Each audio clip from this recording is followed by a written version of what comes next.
So welcome. Maybe you want to put your view on where you can see everyone that's here.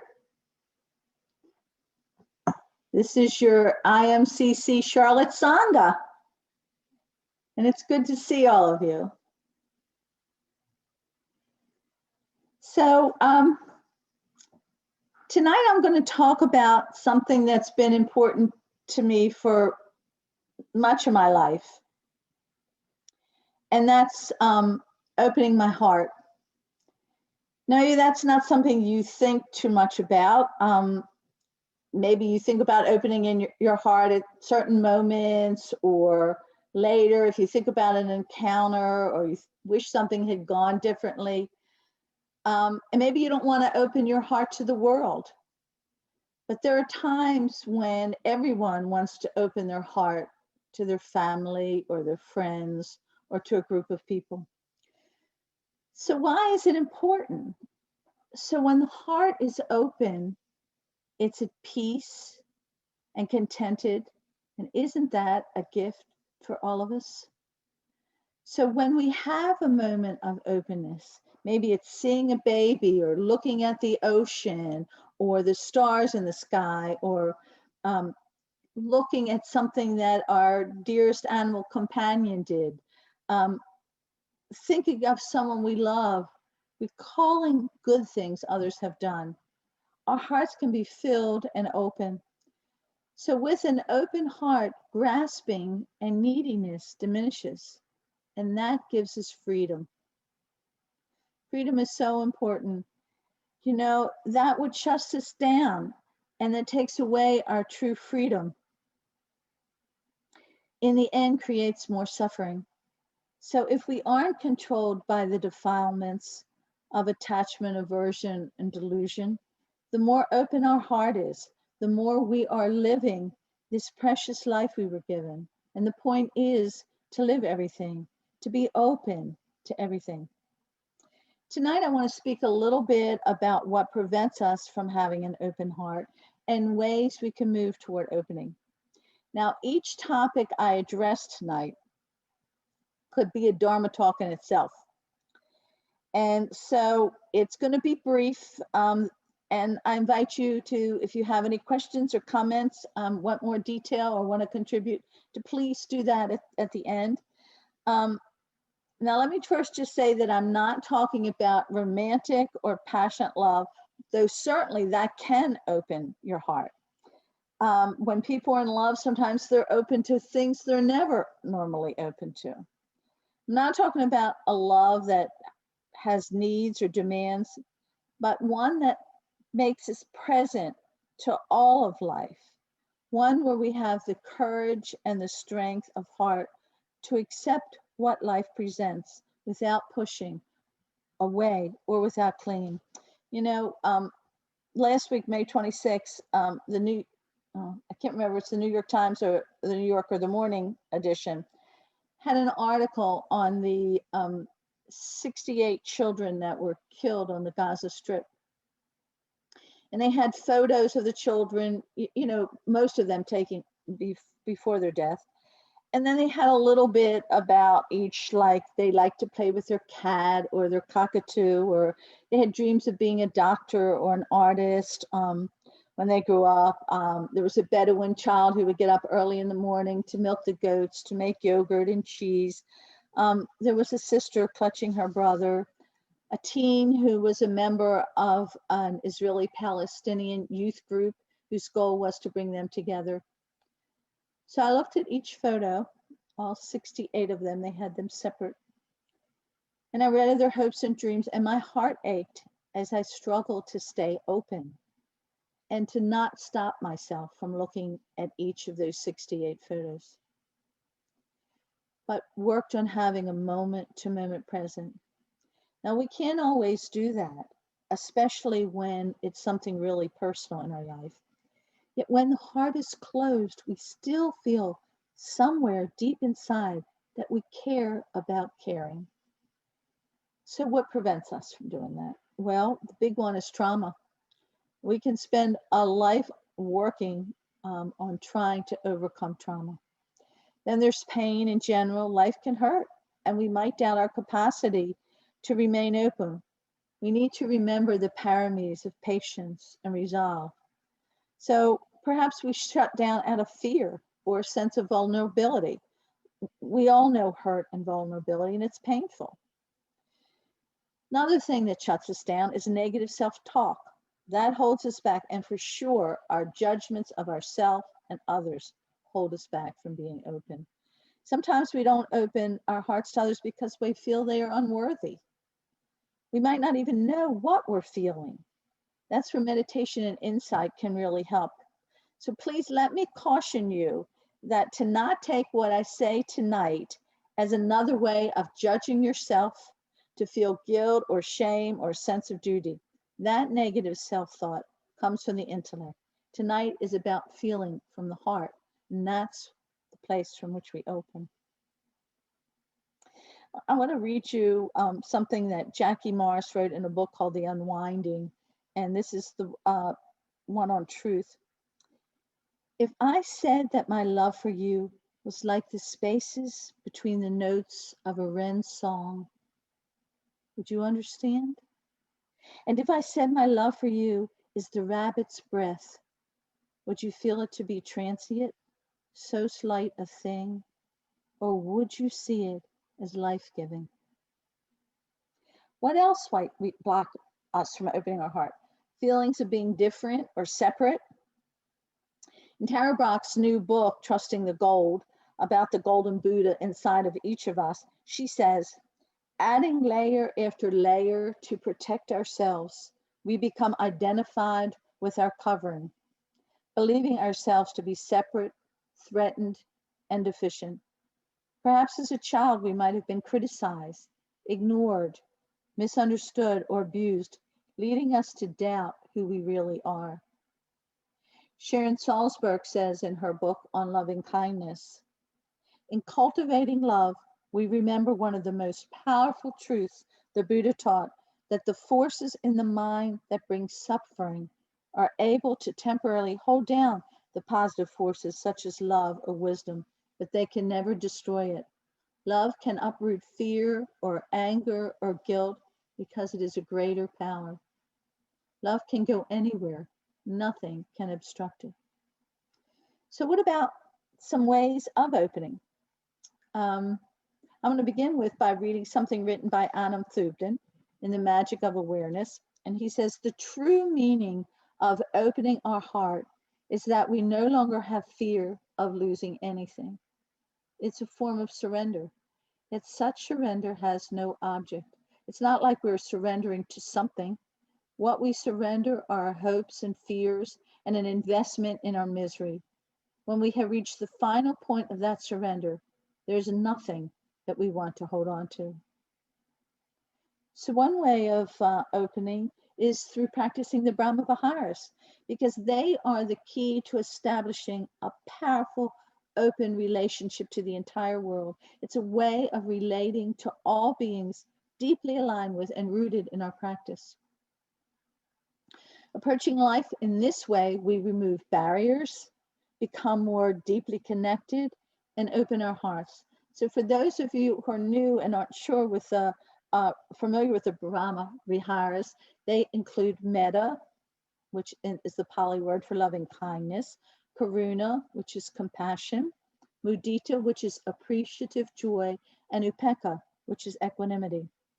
The practice of the Brahma Viharas make us stronger, more sincere versions of ourselves.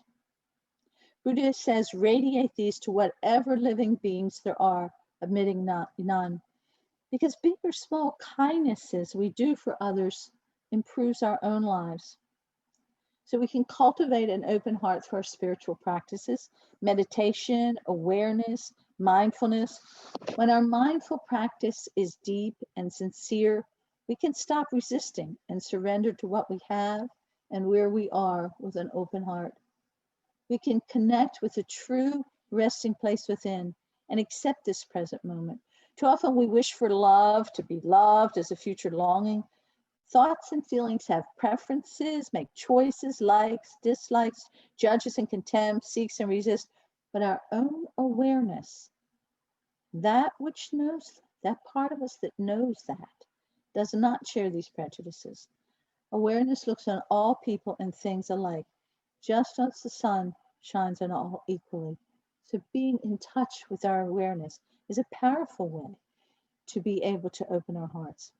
Being fully present, greeting each moment with an open mind, feeling your heart can be done any moment, every moment. When fear or discomfort arises, pause briefly. Maybe put a hand on your heart, extend warmth to yourself. You know, the mind can separate, but the heart unites.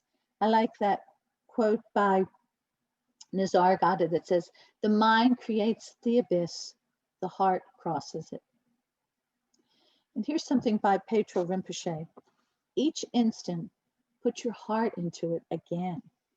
Each moment, remind yourself again.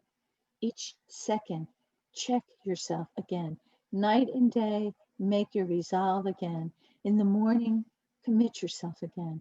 Each meditation session, examine mind minutely. Never be apart from Dharma, not even accidentally. Continually, do not forget. You know, another thing that might help us to open our heart is forgiveness. Now, that's a powerful gift that you give to yourself, not to the other person involved. You know, the past has already been lived. It doesn't need to be relived. Martin Luther King says, I had decided to stick with love.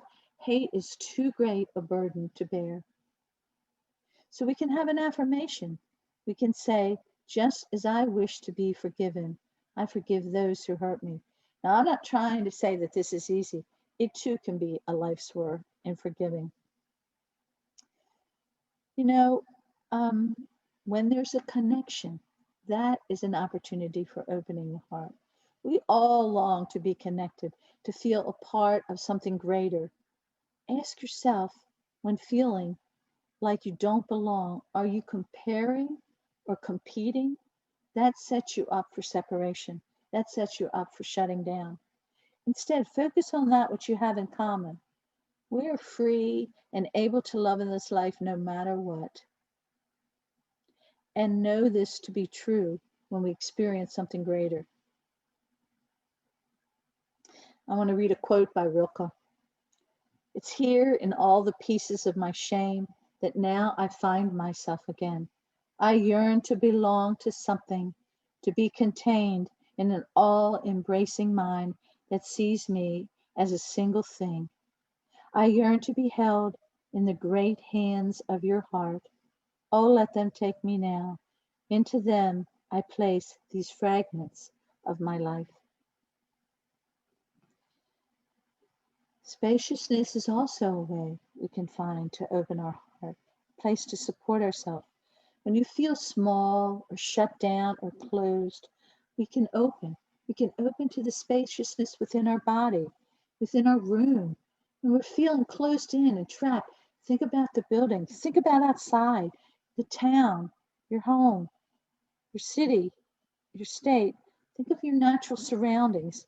Remember the awesome photos of our planet from space.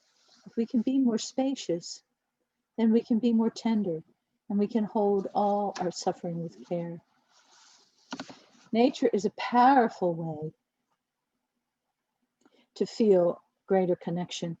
Mary Oliver says, take your busy heart to the art museum and the Chamber of Commerce, but take it also to the forest.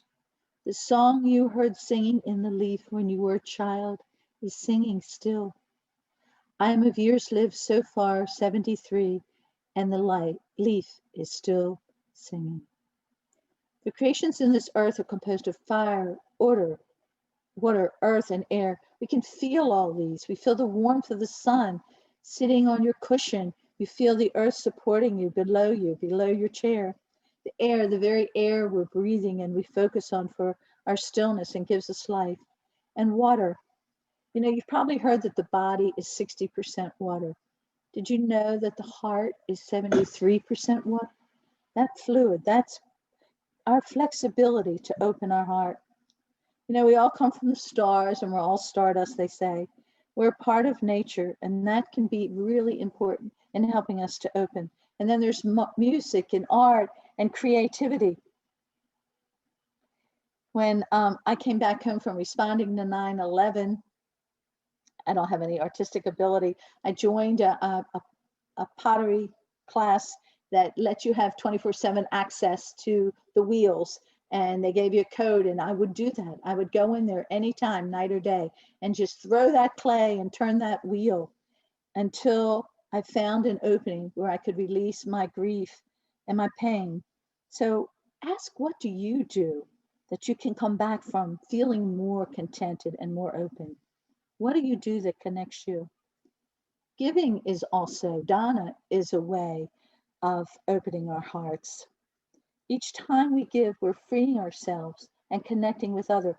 Sharon Salzberg says, in sharing all that we have, we become more. And another way of opening our heart is a recognition of the good that we do and letting go of the bad. So often we think of our mistakes and not the good that we do. As the Buddha teaches us, when wholesome states arise, we cultivate them. And when unwholesome ones arise, we eliminate them.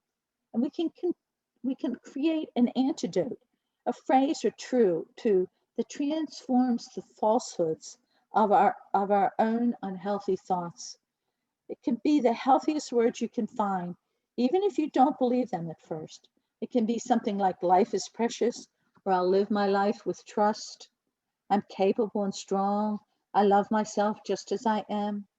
May I trust this world.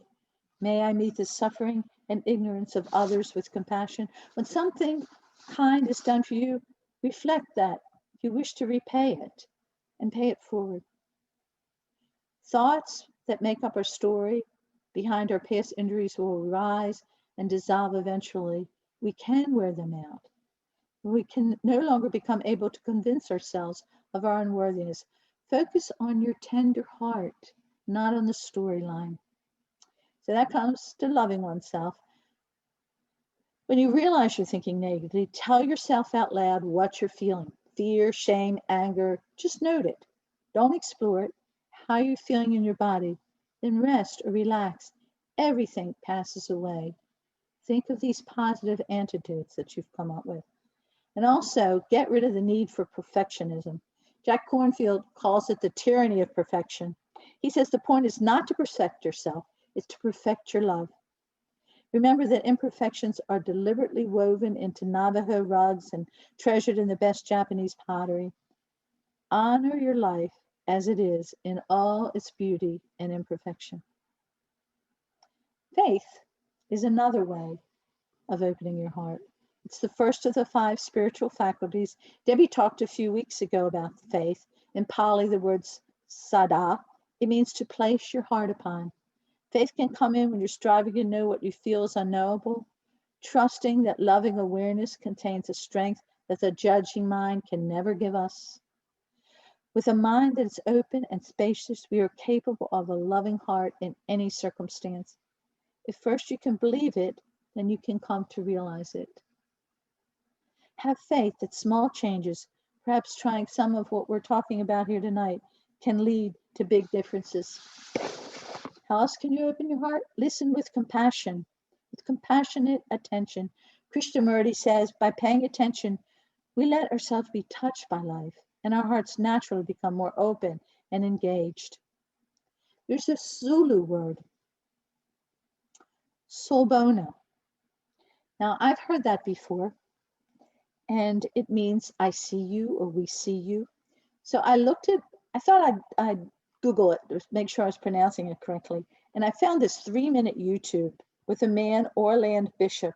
He's the director of the State Tree Multicultural Foundation in California. It's a part of the Global Oneness Project. And he works with at-risk youth and with gangs. And he says that word is so important to when you greet somebody. It's not about saying, hi, how you doing, and going on. Sobono, it means we see you. I see you through my eyes, but through my spirit and through my ancestors. He says it's an invitation to participate in each other's life and to give each other what each other needs at that moment at hand. And that brings up the profound question he asks, how do I have to be as a human being in order for others to be free? You know, we're not really different.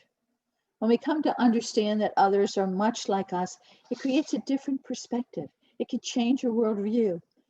Jeffrey Hopkins says, when this is internalized, you're not confronting another over a divide, but meeting someone with whom you have so much in common. With so much divisiveness in the world and our country, if we could keep this in mind, we need to see and focus on how we're like. We can move beyond the barriers of race, class, religion, gender identity, and sexuality while respecting differences. Remember what Solzhenitsyn said, the line separating good and evil passes right through every human heart. I'd like to read you a quote by Ram Dass. When you go out into the woods and you look at trees, you see all these different trees. And some of them are bent, and some of them are straight, and some of them are evergreens, and some of them are whatever. And you look at the tree and you allow it. You see why it is the way it is. You sort of understand that it didn't get enough light, and so it turned that way. And you don't get all emotional about it. You just allow it. You appreciate the tree. The minute you get near humans, you lose all that. And you're constantly saying, you're to this or you're to that. That judgmental mind comes in. And so, he says, I practice turning people into trees, which means appreciating them just the way they are. Can you do it? Rabbi Selman Chachter Shalom says, there are those who remove the calluses from their hearts and keep them open to feel the pain of others. Seek them out. I urge you, and join them in their compassion. Time is precious. Do it now. Steve Jobs said, I think it was a Stanford commencement ceremony. Steve said, remember that I'll be dead soon is the most important tool I've ever encountered to help me make the big choices in life.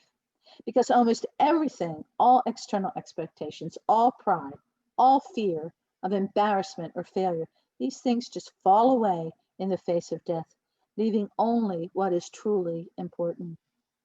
Remember that you're going to die is the best way I know to avoid the trap of thinking you have something to lose.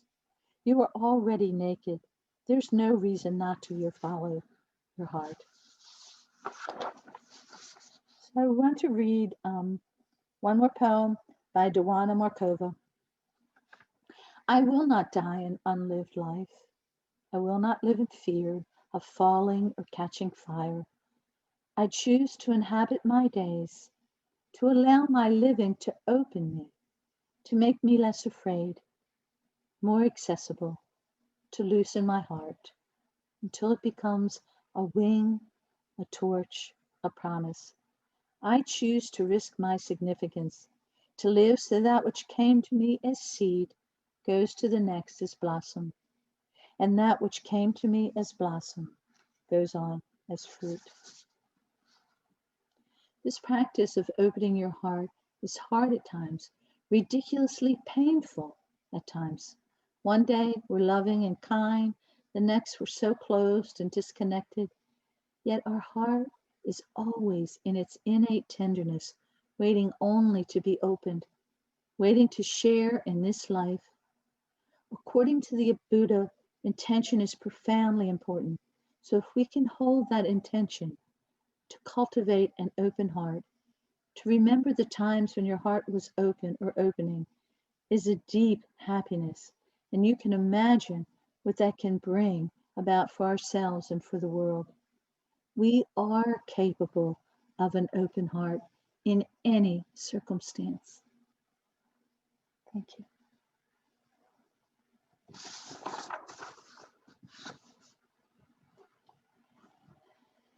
So, it's time now we have for comments or questions, and you can either type something into the chat or you can raise your hand and I'll unmute you. So if anyone has anything they'd like to add or contribute or question about that. I know I threw a lot at you in that amount of time. So while you're just thinking about if you have any comments or questions, I'll go ahead with our announcements. Well, our Tuesday noon sits have resumed, and we've been having a wonderful response. So we would love it if you would join us on Tuesday at noon if you have 40 minutes to sit with us for half an hour. Mary Arbery is going to be our guest leader on June 16th, and she's really a favorite of ours. So please try to be with us that night. Registration for our IMCC summer retreat, August 19th to the 22nd, is open. Everything that I'm saying you can find on our website.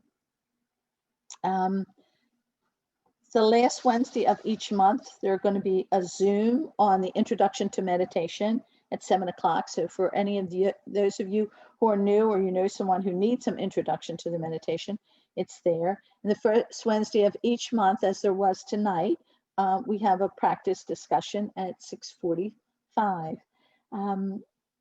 I want to thank all of the volunteers. There's been so many people who have helped us and have been very generous with their time and opened their hearts to giving to our Sangha. So I really appreciate them. And we also really appreciate all of you who have contributed dana to help keeping us going. We thank you too, all of the volunteers. A lot come together to bring you all of the information and for us to be here tonight. So I'm thank you, Danny, for your comment. And Denise has listed again the information of our announcements. So you can check that out and find anything more that you need online. Mark, thank you saying that my talk was rich and dense. I'm afraid I always give these dense talks. I have so much I want to share and so little time to get it in. And he said there were 50 notions I could have spent hours on. Absolutely everything in there. You know, each one could be a talk or a lifetime of work. So, so thank you for that. The quote about the lark's breath and the rabbit's breath. Let me find that in here in my notes here. Get back to that.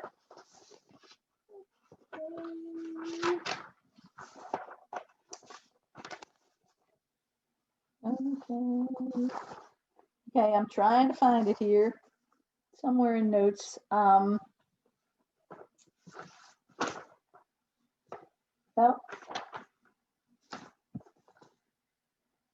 let's see.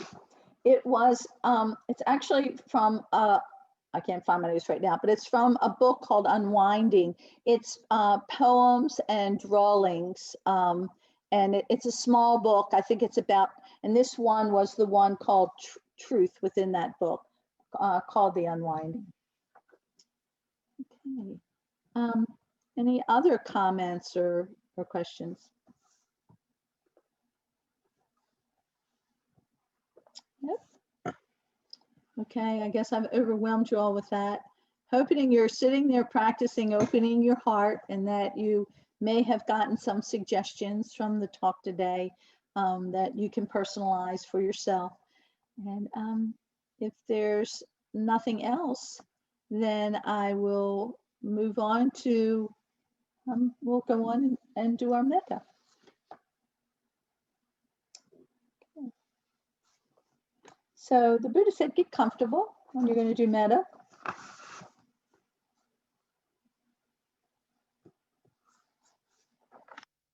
Oh, and by the way, that the book, The Unwinding, was Jackie Mars, Jackie Mars. Right. So close your eyes.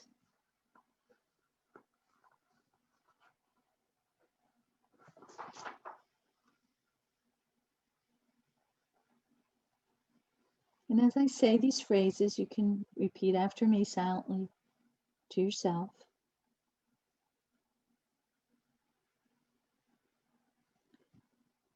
May I be peaceful and happy.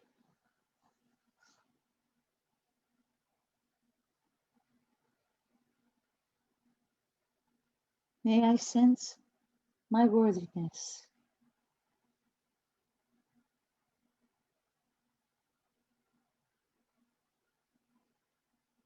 May I trust this world.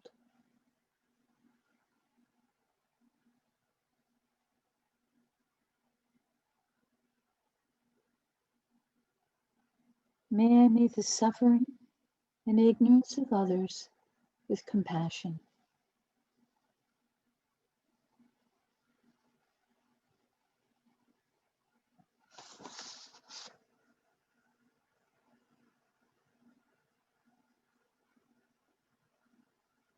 May I meet all of life with an open heart.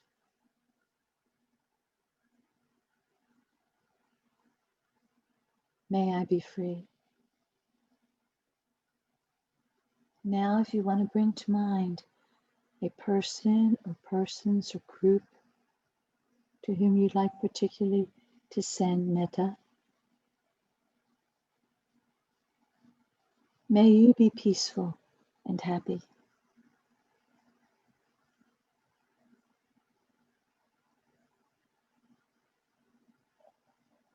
May you sense your worthiness.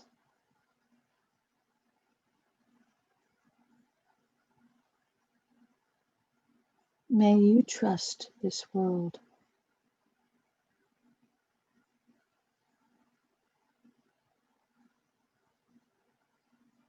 May you meet the suffering and ignorance of others with compassion.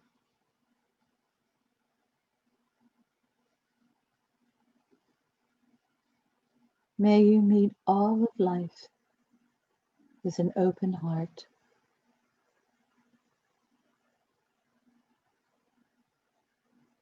May you be free.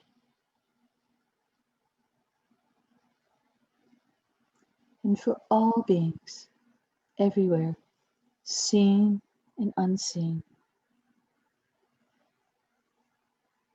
may you be peaceful and happy.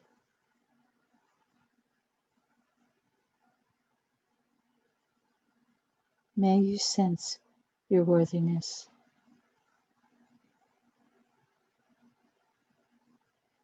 May all beings trust this world.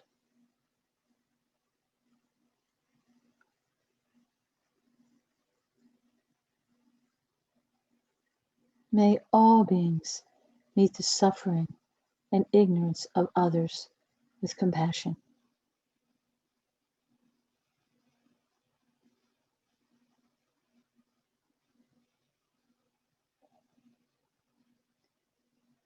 May all beings meet all of life with an open heart.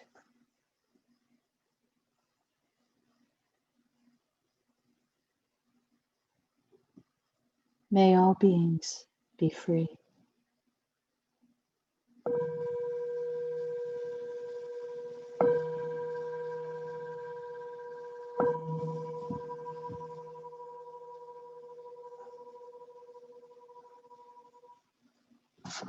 Thank you. Wishing you all an open heart.